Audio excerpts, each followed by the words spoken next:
महाराष्ट्राचं मिनी काश्मीर म्हणून ज्याची ओळख आहे असं महाबळेश्वर दाट धुक्यामध्ये आणि पावसाच्या सरींमध्ये ओलं चिंब भिजले आणि त्यामुळेच या आल्हाददायक वातावरणाचा आनंद लुटण्यासाठी राज्यभरातूनच नव्हे तर इतर राज्यांमधून सुद्धा पर्यटक महाबळेश्वरमध्ये दाखल होऊ लागलेत।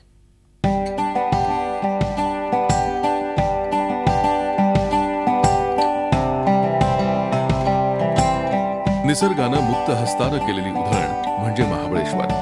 गर्द झाडी, रिमझिम पाऊस आणि त्यात दाट धुकं, यामुळे महाबळेश्वरकडे जाणारा घाट रस्ता सगळ्यांचंच लक्ष वेधून घेतो।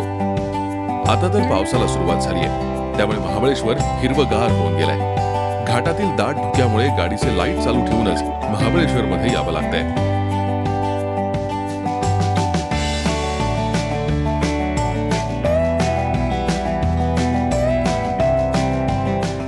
छान क्लायमेट आहे, येणाऱ्या पर्यटकांना पण चांगलं वाटतं, बरं वाटतं आणि फॉग आहे, धुका आहे चांगला। महाबळेश्वरमध्ये तशी अनेक ठिकाणं पाहण्यासारखी आहेत, पण बोटिंग आणि मनमुराद मस्ती धमाल करण्याचं ठिकाण म्हणजे वेण्णाले।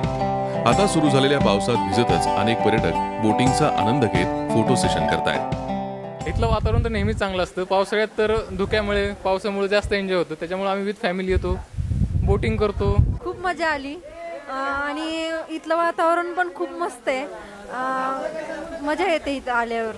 महाबळेश्वरला आल्यानंतर पावसात भिजत कणीस खाण्याची मजा काही औरच। सगळ्यात जास्त पर्यटक या भागातील स्वीटकॉर्नवर ताव मारतात। एकूणच महाबळेश्वरमधील पर्यटनाचा खरा आनंद घ्यायचा असेल तर पावसाळ्याच्या सुरुवातीला एकदा महाबळेश्वरला भेट द्यायलाच हवी। विकास भोसले, झी मीडिया, सातारा।